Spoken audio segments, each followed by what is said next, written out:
Welcome to the channel. Today we are 3D printing the TF2 frag grenade.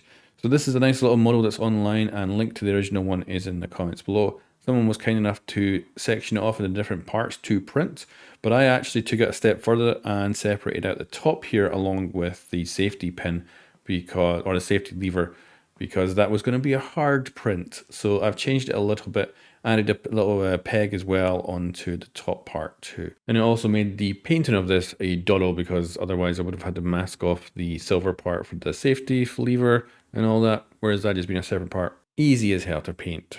And it was also very easy to print, nice good angles to work with, and just a little bit of support structure in here to remove, which on this bit took a while to get this bottom part out. I was expecting it to be a lot easier.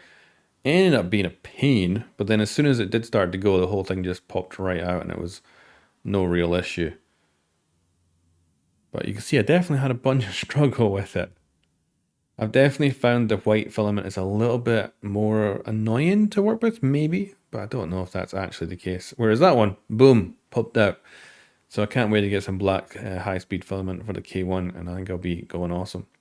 So yeah, you can see obviously how this goes together. Very, very simple.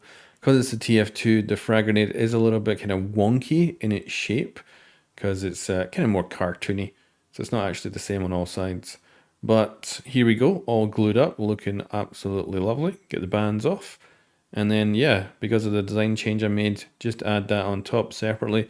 It means we can just spray paint them and we're done. And that's it. And I think it looks really good. Nice kind of satisfying, cartoonish looking grenade. And yeah, super happy with it. If you like these videos, subscribe. This has been a short one, but this has been, to me, a very satisfying one. I love the modifications I made to the model, and the final thing actually looks great.